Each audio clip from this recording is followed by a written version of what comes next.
reservoir. All right. Well, we will have folks trickling in, and for their benefit as well as the benefit of all of those who are here already, this meeting will be recorded, and you'll get a link to the recording after we're done, so we can go back and review at your leisure. And just one quick note: so, in the spirit of a community event, we wanted to make sure that everybody can participate visually, as well as stop us at any good stopping point and ask questions as we go.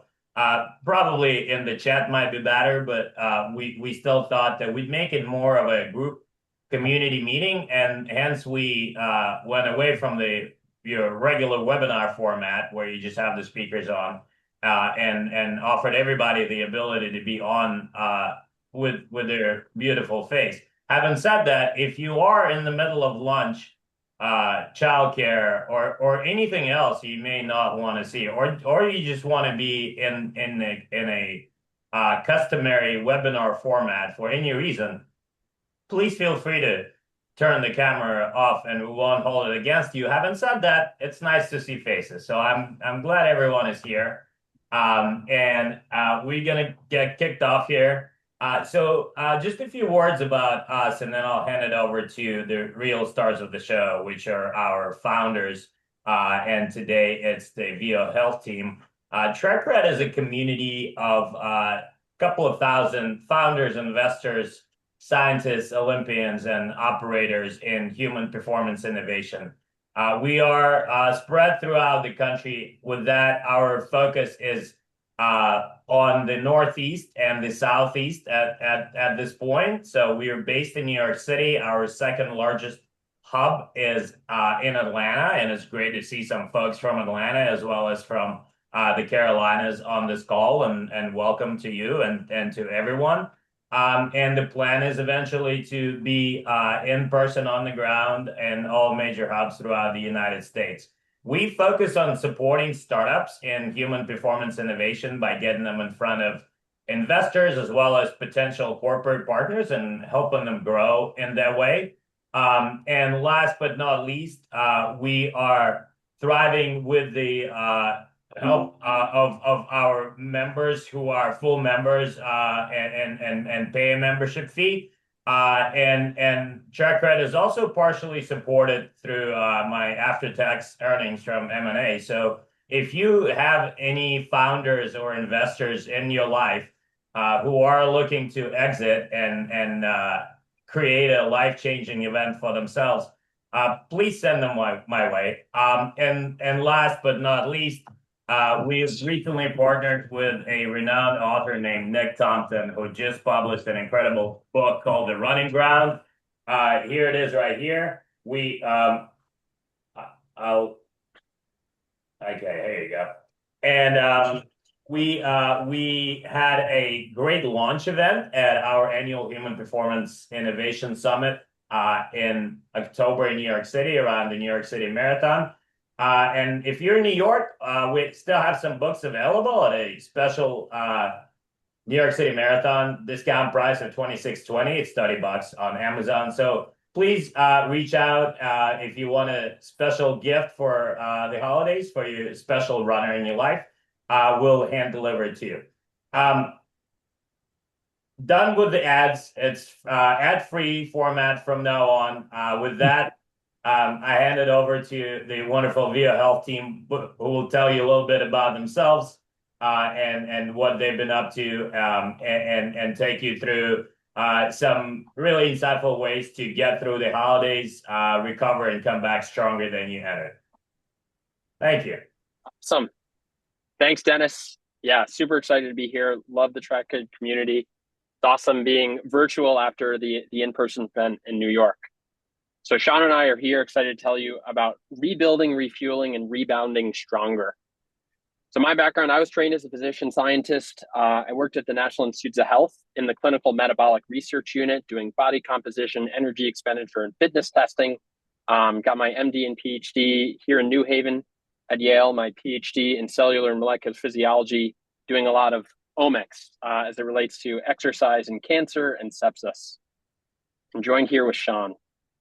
Yeah, so I'm a performance scientist at VO Health. I started out in clinical sports medicine, and then I shifted into research. I did my PhD at UConn in exercise science, and then I worked at the U.S. Army, developing biomarkers to predict how we adapt to high altitude. And I've done some stuff with heat stress and how that affects performance, and have worked with some really cool athletes along the way. So yeah, I'm looking forward to it. And I love to train, running and rowing. So yeah. So a little bit, just a brief background about VO Health, who we are. We're an early stage startup, uh, and we're developing the next generation biomarker toolkit with applications more for precision preventive medicine in addition to performance. So our talk today is really going to span that. What are some of the insights that you can gain just for general health, but also for performance in the context of the holidays?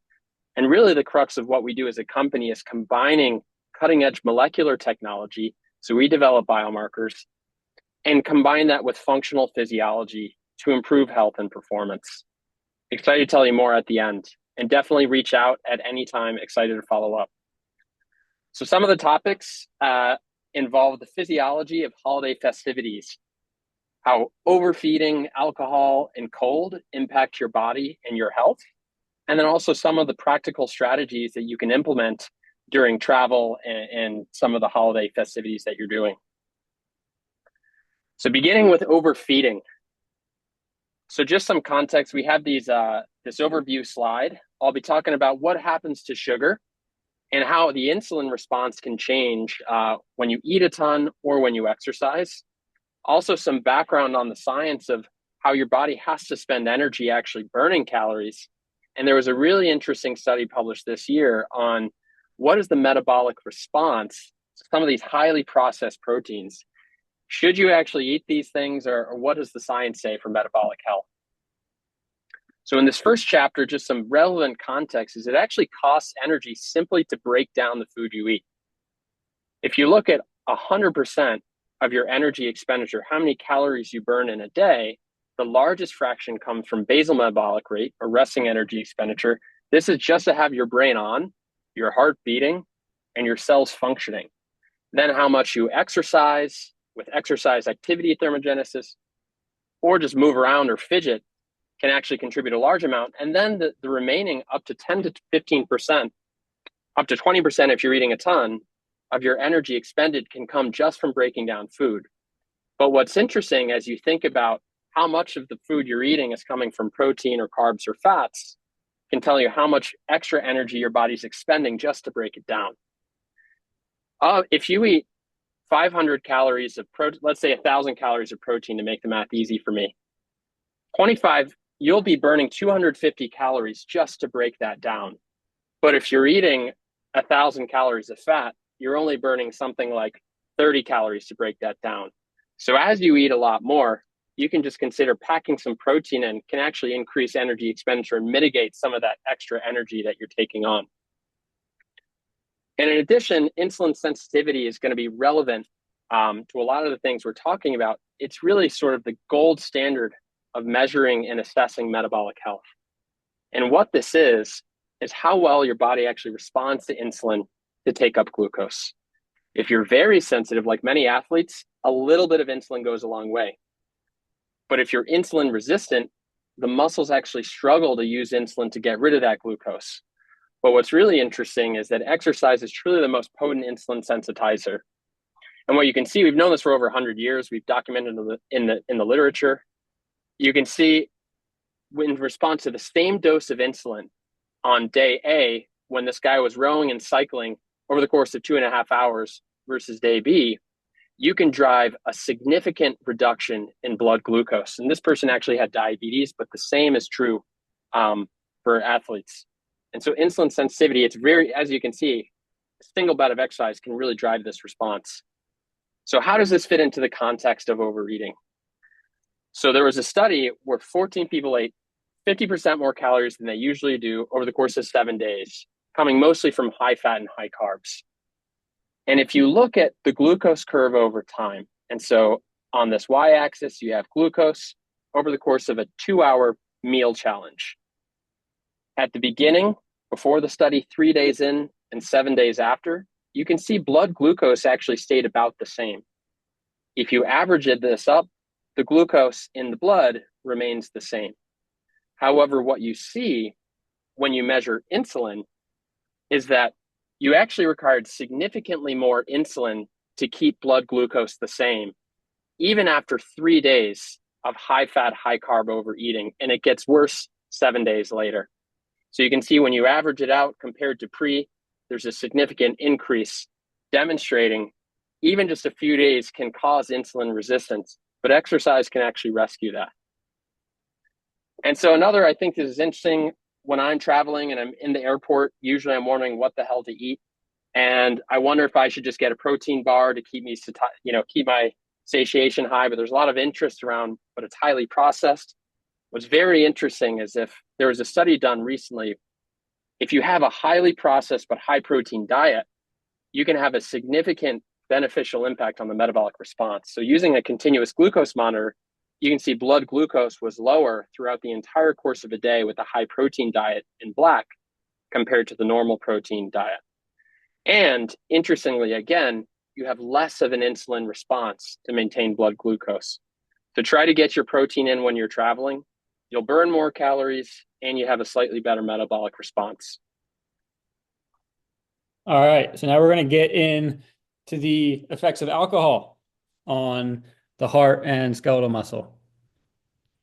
So I'm not here to say, don't drink at all because, I think you got to have fun and all that, but there's really no dose that is good for you. And you can see sleep is impaired, for each drink that you consume, you get a decrease in REM sleep. And, sleep is really critical to health and recovery. So anything that impairs that, is not great.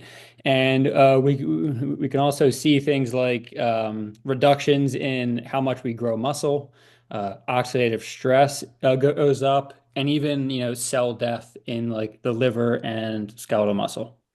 And on the next slide, this is a really interesting study. So let's just say you have a happy hour or a party at 7 on Friday, and you're going to crush a workout before. This study had people do strength endurance work, like about 90 minutes. And then they had them drink 6 screwdrivers afterwards with either high carb or high protein drinks before and after the alcohol. And essentially, what they found was that the alcohol disrupted protein synthesis in these proteins that are important for mitochondrial health and metabolism.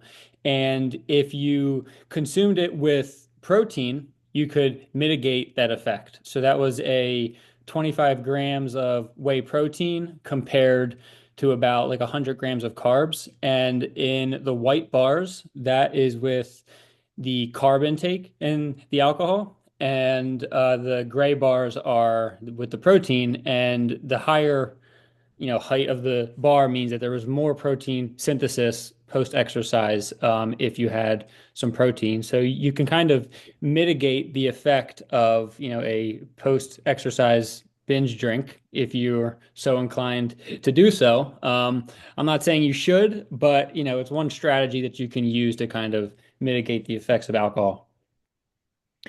And then if you guys have ever heard of the term holiday heart, so that was coined in the 70s where they saw a lot of hospitalizations for atrial fibrillation, which is like a heart arrhythmia, as a result of binge drinking. And it happened like around Thanksgiving and Christmas.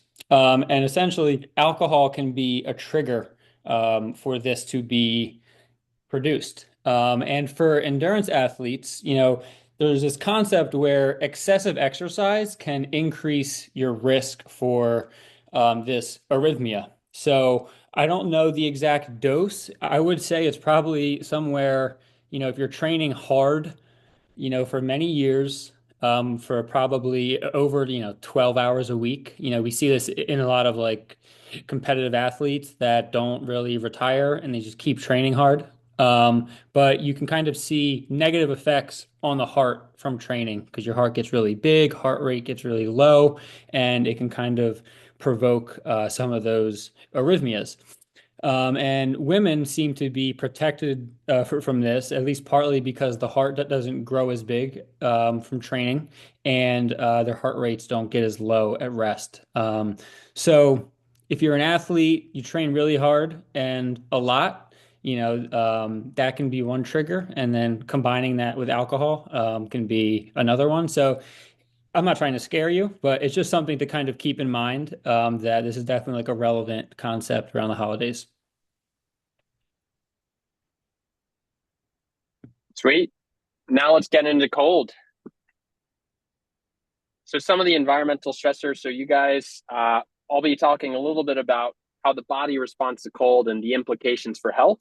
And then Sean's going to dive more into the performance implications. So if you guys are standing outside more, maybe you're waiting for things to warm up or you're grilling outside, if you don't bundle up, you're going to activate your brown fat, which is really the good fat. And this image we're showing here is from a study where we put people in cold rooms for hours.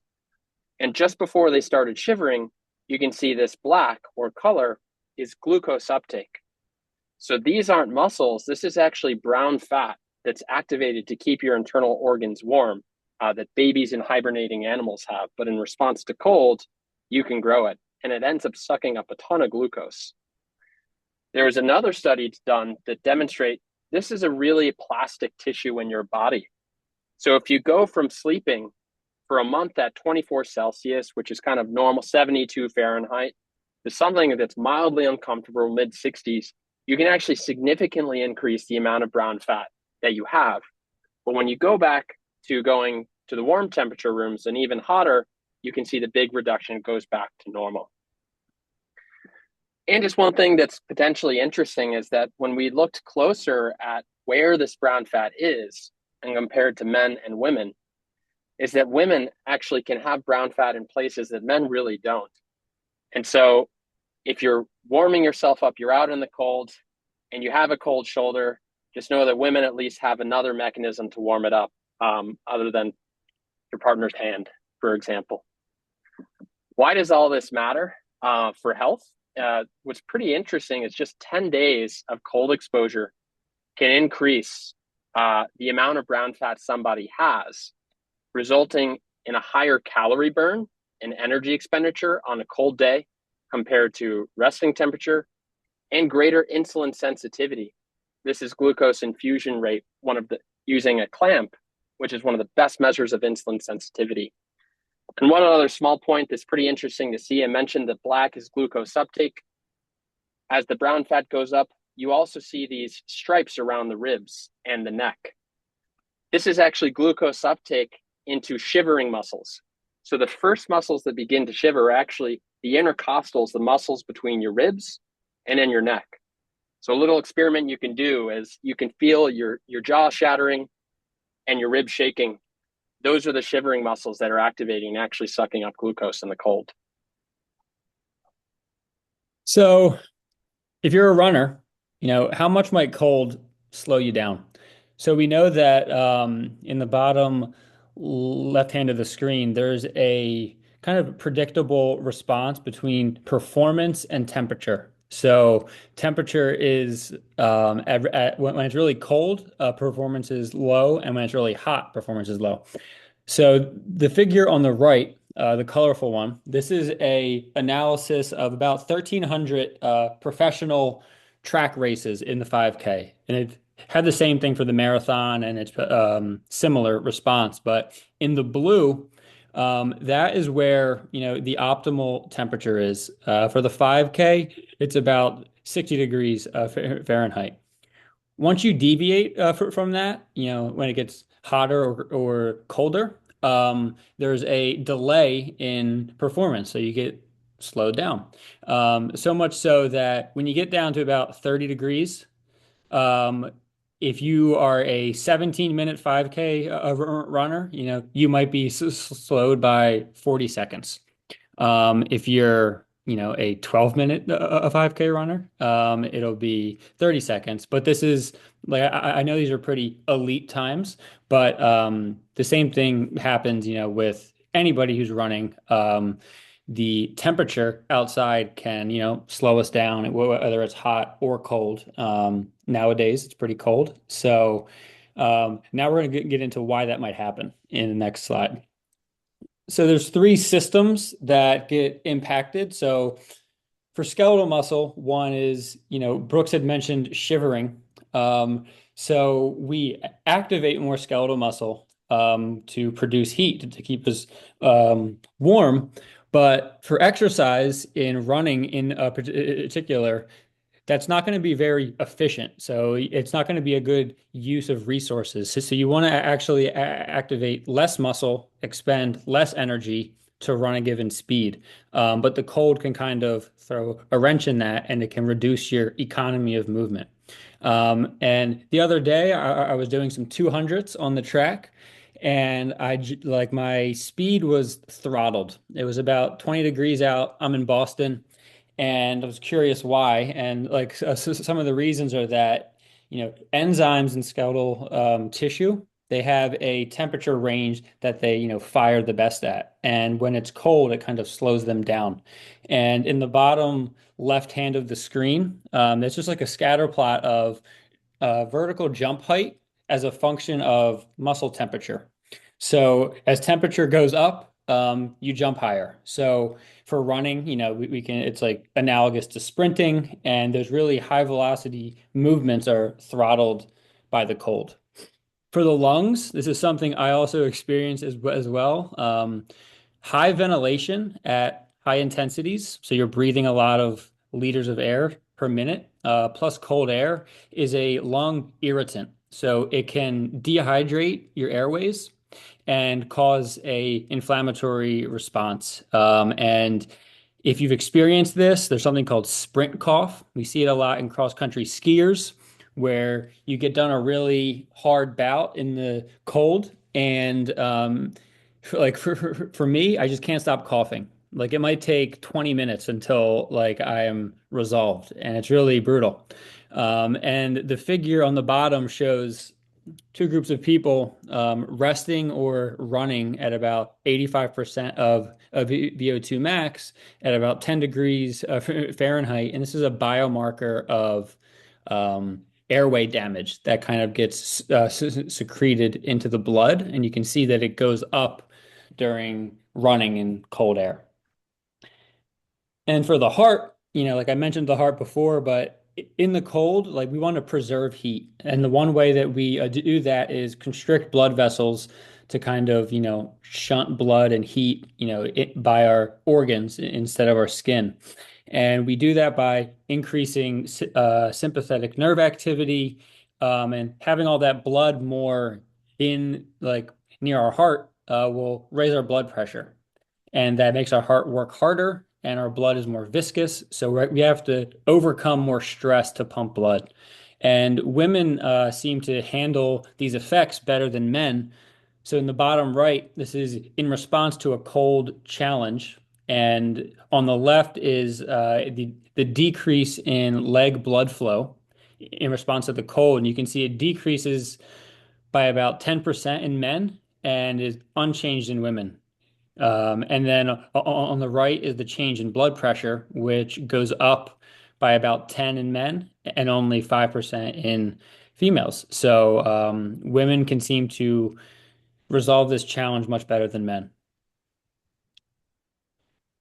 And also in the winter, it's not just cold weather, but limited sunlight. So in Boston, we don't make any vitamin D from the sun from about October to February. So the UV is just not enough for us to create that from the sun. And the only way we can get that is through food.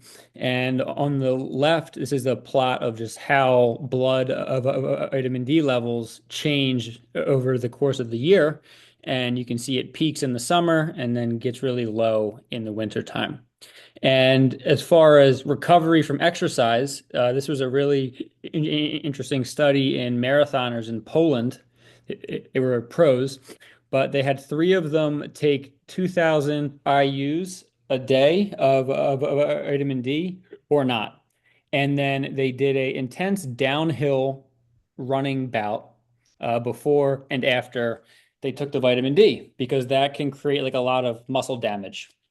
And the people who took the vitamin D, which you can see in the blue bars here, this is their change in inflammatory and muscle damage biomarkers after that exercise bout from before and after the vitamin D. And they were able to essentially mitigate those damaging effects from the exercise because their vitamin D status was improved. And in the green bars is the people who did not take it, and those athletes, they still had the same amount of damage pre and post that 3 week block. And on the right is just a plot of inflammation as a function of the concentration of vitamin D in your blood. So higher vitamin D means less inflammation post running. And then the other thing about the sun is our circadian clock. So whenever we see sunlight, we have a clock in our brain, like a molecular clock that gets turned on and kind of, starts things for the day physiologically. And this is very relevant for metabolism and diabetes and things like that. Like we see people that have shift work are at increased risk for like a lot of chronic diseases. But what's interesting is that our muscle cells have a clock as well that can be turned on by exercise and not sunlight. So over on the right, this is folks that exercised in the morning or the afternoon. And then the graph here shows the expression of those clock genes in skeletal muscle. So if you exercise in the morning, you can kind of kickstart this circadian clock without even sunlight, which is really interesting and is something that I've been trying to do for the past year is just get my runs in, at 6 a.m. if I can, because, it just kind of gets things going for the day. But yeah, it's very interesting stuff. All right. In the next chapter is the timing of all this. How much, when should you do it, exercising and eating? And I'll talk a little bit about this concept of exercise snacks. I've gotten the question before. I think it's really interesting is if I'm really busy or I want to spend some time in the holidays, can I get all of my training done just in a day or two and have the same benefits as if I exercised every day? Like a weekend warrior is what this is called in the literature. And are there sex differences in the response to exercise? But this is a really interesting study where leading up to a glucose tolerance test in response to a buffet in kids, the 3 hours leading up to that buffet. So say you're getting ready for your holiday dinner and you got a bunch of kids hanging around, whether they sit around or let's say every 30 minutes, every half hour, you say you should walk for 3 minutes and do that for those 3 hours leading up to the buffet. How does that affect your metabolism? In the kids that did the walking for just 3 minutes every 30 minutes, you can see a significant reduction in the amount of insulin required, indicating good metabolic health. So get those kids moving before the holiday dinner and move yourself too, even if it's just a few minutes. And what's interesting is this is not really for a single time point, but this is more for long-term health. Is let's say that on this x-axis is the amount of moderate to vigorous physical activity, so hard intentional exercise. In the top bar is the weekend warrior group, where the majority of their exercise, this blue, is shifted in just 2 days, where the rest of the days of the week, it's all basically zero. That's what this high peak indicates. Zero moderate to vigorous exercise compared to more spread out for the people that do their exercise all throughout the week.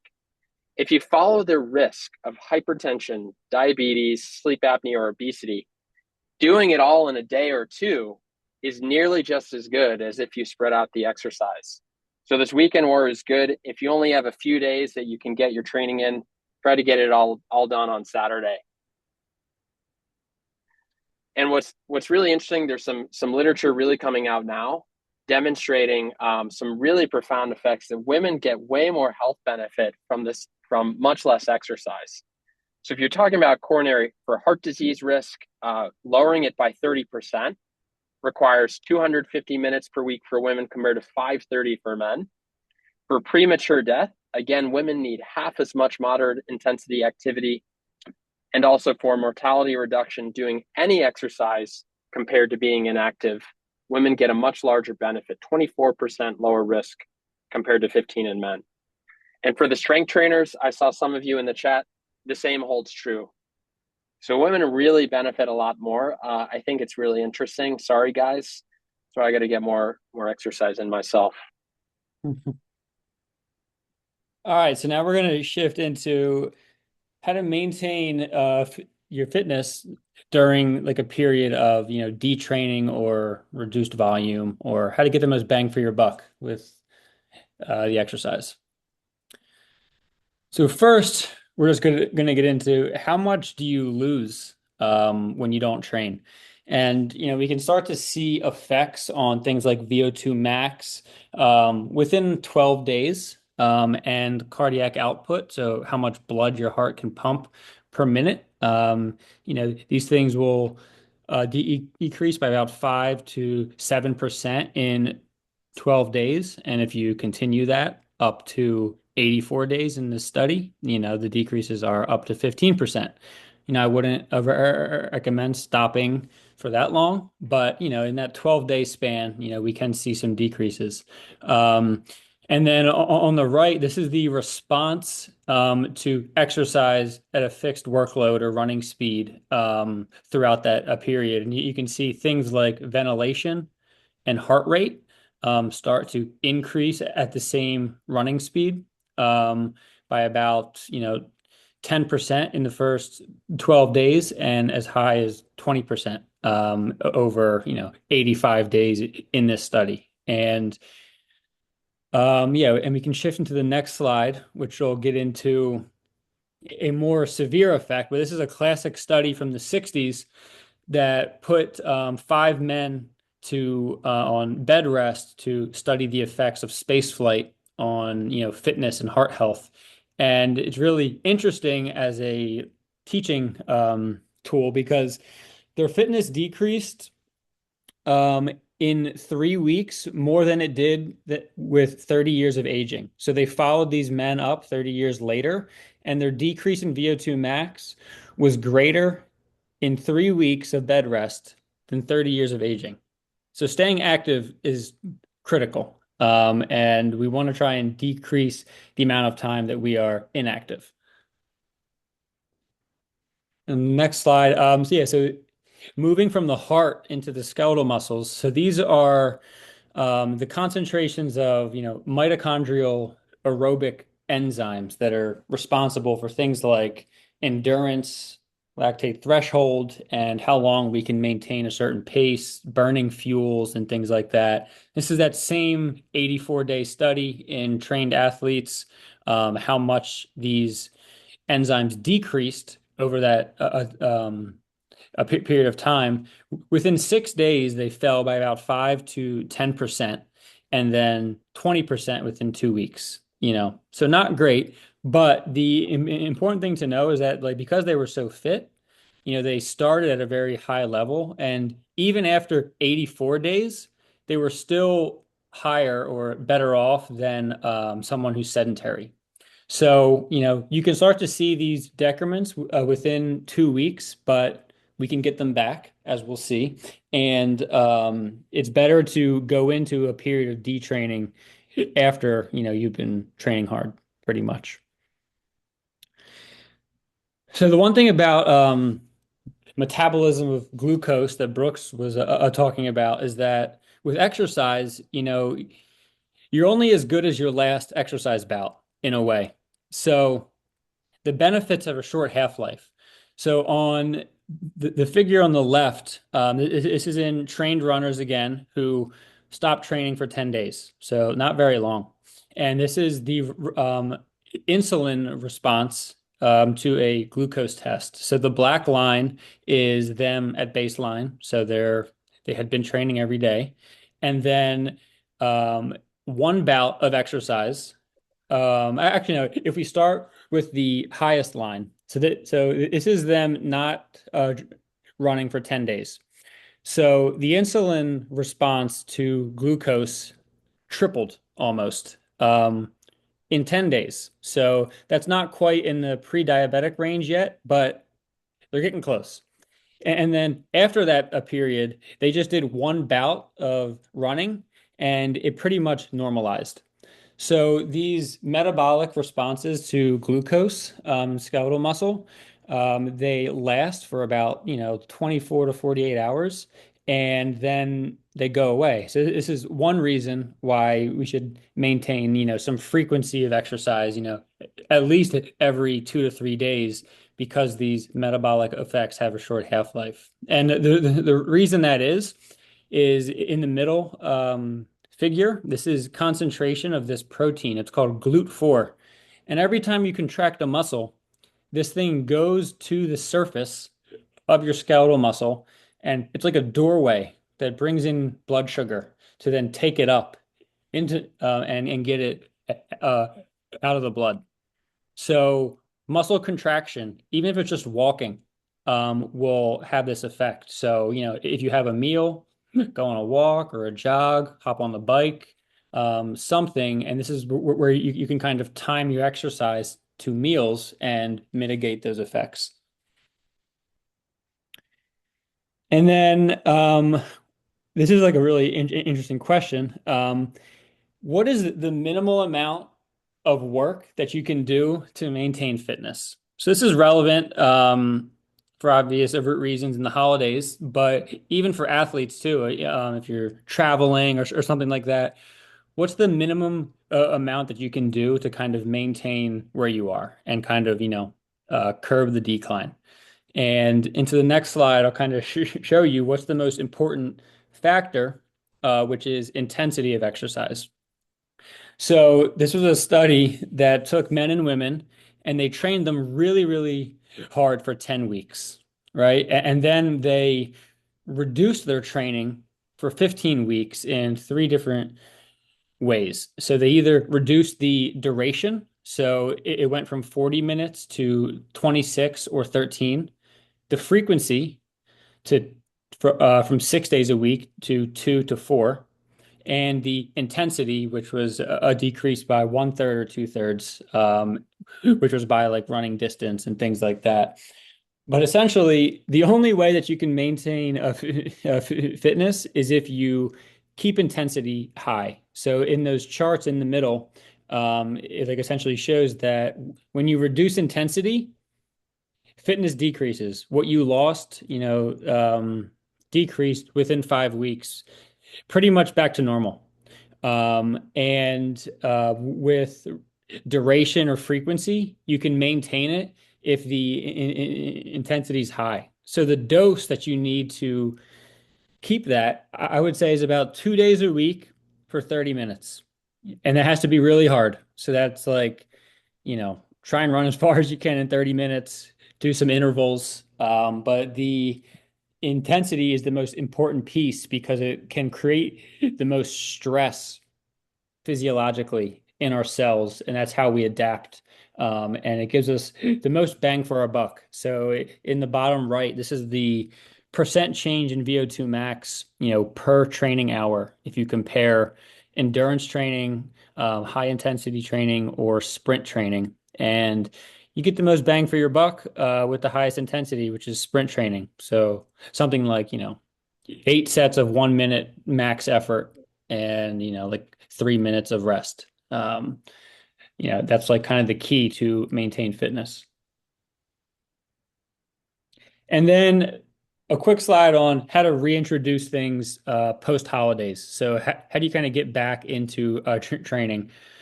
So it depends on how long you were off and your history. Like what's kind of like your training age? And I would say in general, expect at least a one-to-one time frame. So, however much you took off, it's going to take at least that to get back. And just, be humble and aware of how much you haven't been doing, and reintroduce things slowly. But the best thing you can do before you detrain or reduce the fitness or the training volume is kind of go into that with a high intensity training block. So in the bottom left, this is a really cool study that came out a few weeks ago where they showed that skeletal muscle cells kind of have a epigenetic memory of interval training. So what that means is that, these people, their muscle cells were more responsive to training 16 weeks later if they had done something previously. So it's kind of like a muscle memory thing. And that can really be implicated in, how quick we get back to fitness. And, some adaptations come back faster than others. So, like blood volume will come back in like 3 to 5 days, whereas some of these mitochondrial proteins might take longer. And this was a really cool study on a Olympic rower. This is a case study who took 8 weeks off after the Olympics in Athens in 2004, and then retrained himself for 20 weeks. And if you follow the red line, sorry.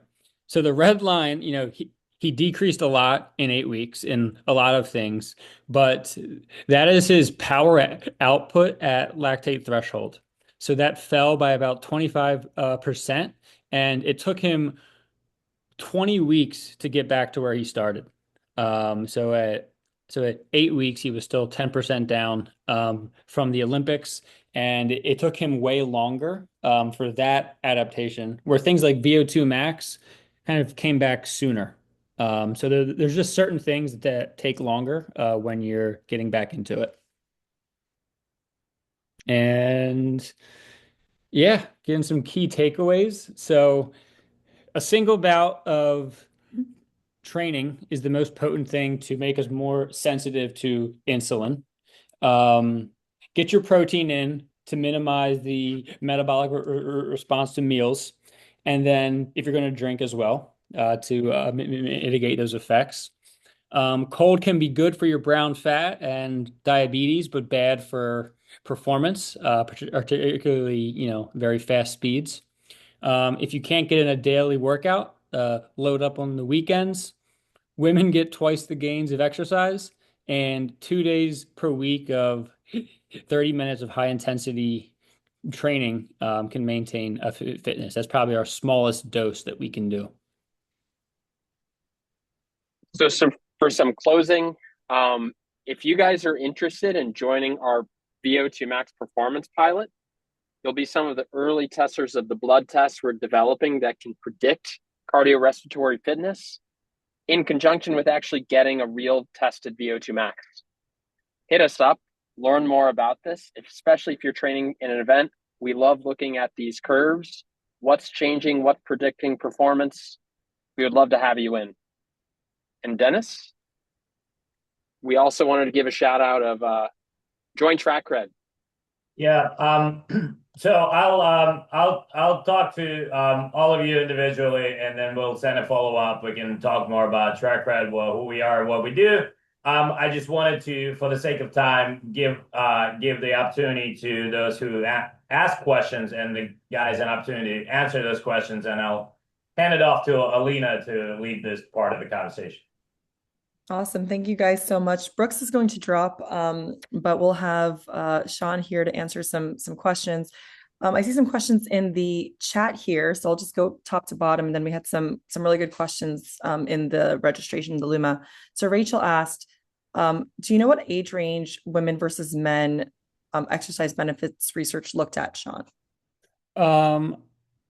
I don't know that exact study that Brooks mentioned, but I can be 90% certain it was probably, 40 to 55, which is what most studies um, use, just like I would say younger middle age. That's usually where these big data sets come from. Um, but yeah. Awesome. Um, Christina asked, can you share if GLP-1 medications help or hurt any of these findings? Is there any research that you've seen on GLP-1s and exercise fitness, any adaptations?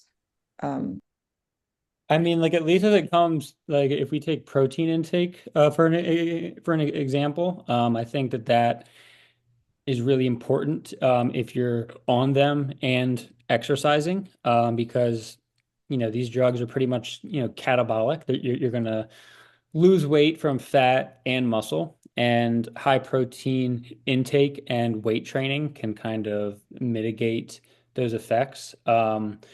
And as far as insulin resistance, I'm not exactly sure, to be honest, but I wouldn't think that it would change, the effects of exercise on metabolism and things like that.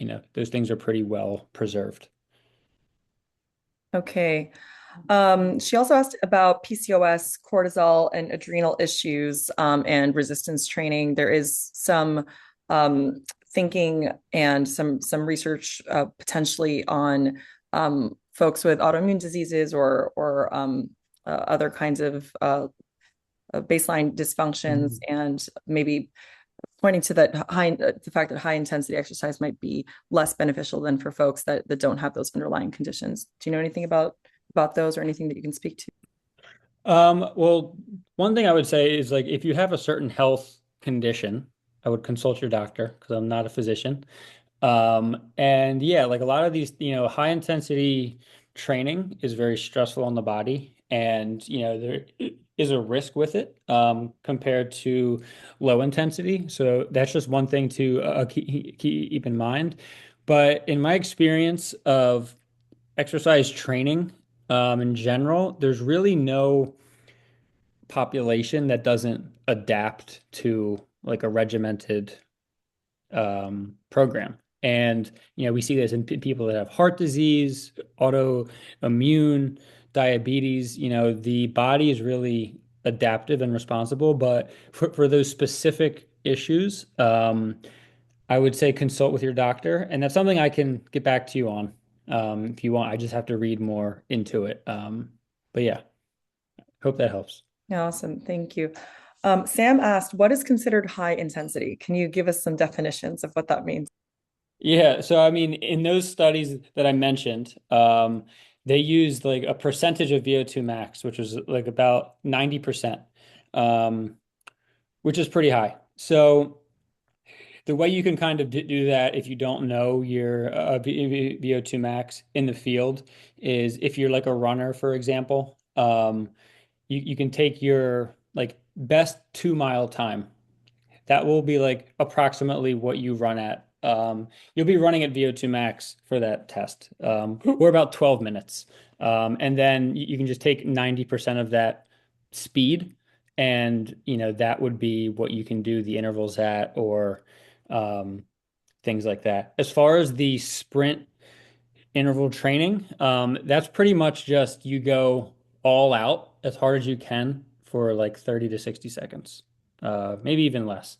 And that would be obviously high intensity, but I hope that kind of can give some context to the research. If not, just let me know. Um, Lee asked if you've looked at any peptides. It looks like BPC 157 and TB 500. Those sound like peptides. Mhm. Have you Yeah. looked at any of the research around peptides and whether they're beneficial? I guess beneficial lead to performance and or longevity, I'm guessing.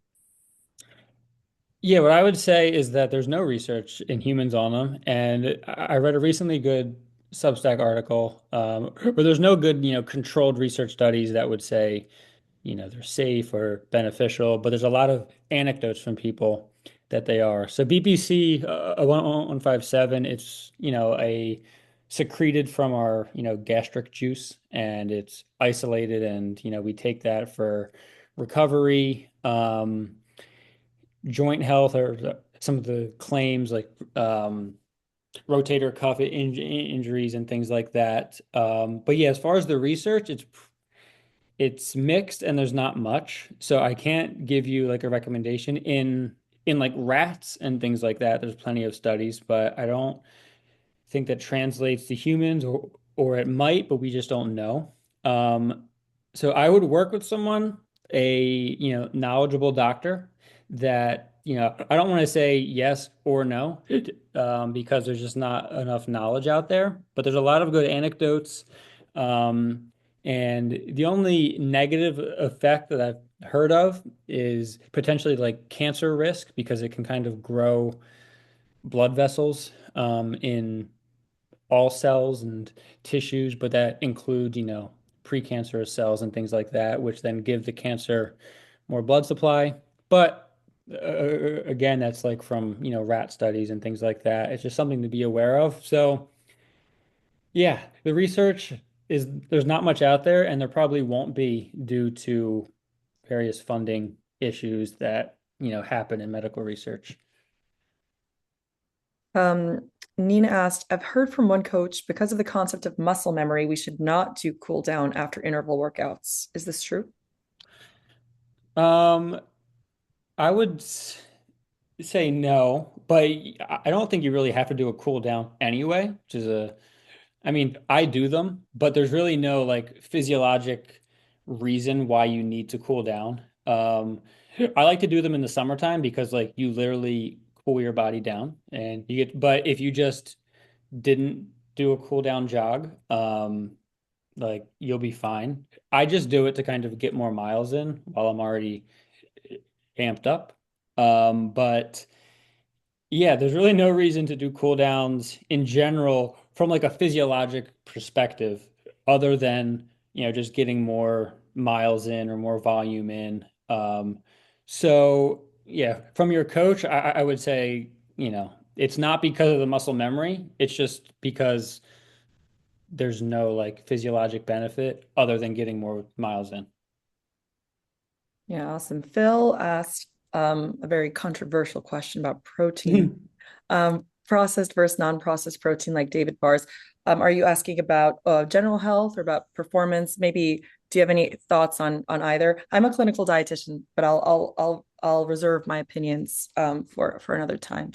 What do you think? Yeah. Well, I mean, I think that they serve a purpose. Like, I think generally whole foods is the way to go for most things, but processed doesn't necessarily mean unhealthy. And Kevin Hall has done like a lot of work on this. So things aren't inherently bad for you if it just tend to be. So I think the David bar is fine, but I wouldn't just subside on them forever and only that. It's kind of like when you need it, it can fill a gap. I think that's a good answer. Awesome. Mitch asks, is 90% around LT2? And then Yes, Mitch. So yeah, if you know your LT2, I would say high intensity, is like anything above that. So like the percentage that you're at lactate, your second threshold will change on the person and your fitness. So like like Connor Mance, an endurance marathoner, like he might be at 90%, but I might be at 80. But yeah, anything above LT2 would be high intensity. And then how to balance long zone two versus hit. This is lifting and rest. There's a long answer to that. What I'll say is that I really like doing like hard day, easy day. And so like I'll do 2 and 3 hard days a week. And then I try to do my lifting after the hard days, just kind of get all the hard stuff out of the way at once and then recover the next day with something easy. that's awesome. I hope that answered your question, Mitch. And I have a whole list of questions from the Luma, but we're already at time, unfortunately. So I just wanted to say a huge thanks to all of you guys for coming. I know the holidays are soon, so we're all about to go into hibernation mode, but hopefully uh, this encouraged all of you guys and me especially to actually go and get some movement in. So thank you all so much. Dennis, want to say some final words? Nothing other than thank you for coming, and let's all go test out the theories and the practical advice that we learned today, and we'll come back and let these guys know what and what didn't and how we can improve going